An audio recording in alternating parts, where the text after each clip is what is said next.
Welcome to the channel. Today, we will immerse ourselves in the fascinating episodes of the history of the Vampira del Raval, an enigmatic figure who left an indelible mark on 19th century Barcelona. Let's begin.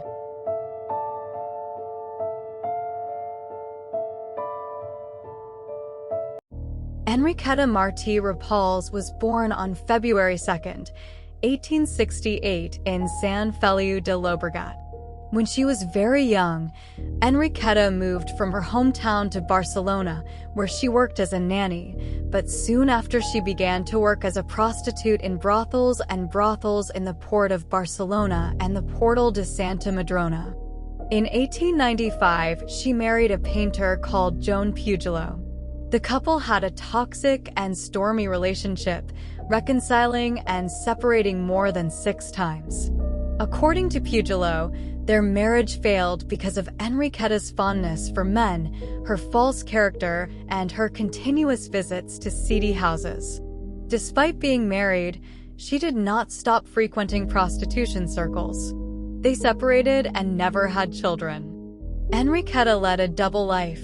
During the day, begging in charity houses, wearing rags, while at night she dressed in luxurious clothes and was seen at the Liceo Theater, the Casino de Arabasada, and other places where the wealthy class of Barcelona went.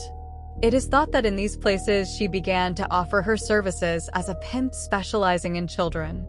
In 1909, she was arrested in her flat in Calle Minerva, accused of running a brothel where sexual services were offered to children between the ages of 3 and 14. Alongside her, a young man of high social standing was arrested.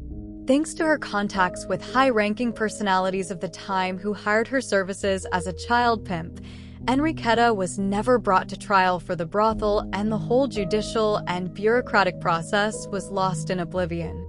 In addition to her work as a child pimp, she was also a healer.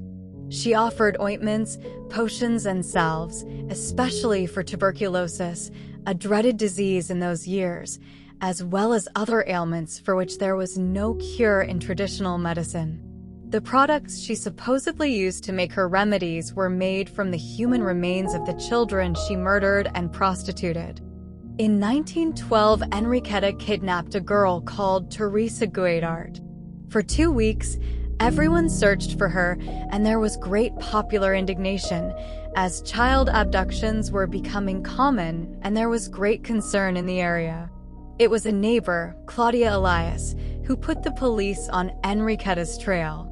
On February 17th, she saw a little girl with shaved hair looking out of a window in the courtyard of her staircase. Mrs. Elias had never seen this girl before. Little Teresa was playing with another girl, and Claudia asked Enriqueta through the window if the girl was hers. Her response was to close the window without saying a word. Claudia, surprised, told people in the area about the incident. Thanks to this, the head of the municipal brigade found out, so it was clear that they were going to pay her a visit. On February 27th, under the pretext of a complaint for keeping chickens in the flat, the municipal brigade and 2 other officers went to look for Enriqueta, who was in the courtyard of a nearby street. Informing her of the complaint, they took the alleged murderer to her flat. She was surprised, but did not resist. When they entered the house, they found 2 girls in the flat. One of them was Teresa Guaidart, and the other identified herself as Angelita, Enriqueta's daughter. After a statement, Teresita was returned to her parents. She explained how Enriqueta took her by the hand and promised her sweets. Teresita realized that she was being taken too far from her home and wanted to return, so our protagonist covered her with a black cloth and forced her to go up to her flat. When she got to the flat, Enriqueta cut her hair and changed her name to Felicidad. She then told the girl that she no longer had parents, and at that point she should call her stepmother. Enriqueta fed Teresita hard bread and potatoes, and preferred to pinch the girl rather than beat her. The girl was forbidden to go out onto the verandas and balconies, as well as into several rooms in the flat. Teresita also told the authorities that Enriqueta was in the habit of leaving the two girls alone, and that one day they risked exploring the rooms Enriqueta had forbidden them to enter. On this adventure, they found a sack with the girls' clothes covered in blood and a knife also full of blood. Angelita's statement was more frightening. Before Teresita's arrival in the flat, there was a 5-year-old boy called Pepito. Angelita said she secretly saw Enriqueta kill Pepito at the kitchen table. Enriqueta did not realize that the child had seen her, and the little girl ran to hide in bed, pretending to be completely asleep. Enriqueta maintained that Angelita was the daughter of her ex-husband Juan Pugilo. He went before the judge of his own free will after discovering the arrest of his former wife, and stated that he had not lived with her for years, that they had not had any children, and that he did not know where Angelita came from. Enriqueta claimed that she had taken Angelita's newborn baby from her sister-in-law, whom she led to believe that the child had died at birth. Enriqueta was eventually arrested and placed in the Reina Amalia prison. A year and a half after her arrest, on May 12, 1913, she died in the penitentiary before the criminal proceedings began. In telling this story, you might think that Enriqueta was a serial killer who killed and prostituted very young children. However, if I told you that Enriqueta was not really a murderer, how would you feel? In 2014, historian and writer Elsa Plaza wrote a book in which she investigated and delved into Enriqueta's life and personality, discovering that she was not really a murderer. In this exciting investigation, she discovers how the Vampira del Raval was fabricated to cover up a capitalist culture that fed on the labor and sexual exploitation of children and women. In other words, all those adjectives with which she has gone down in history are false. According to Plaza's research, the Vampira's story was so false that her surname was not even Rapal's but Rapal.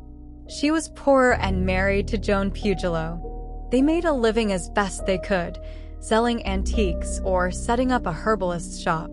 Enriqueta was skilled with plants, so she also worked as a healer.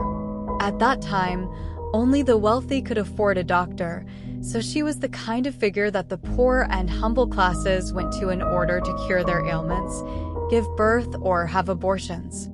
Pugilo's sister was a widow and had several children in her care.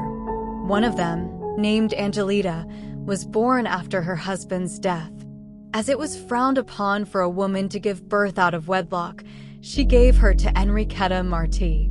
This would explain why Angelita lived with Enriqueta and would disprove the theory of her abduction.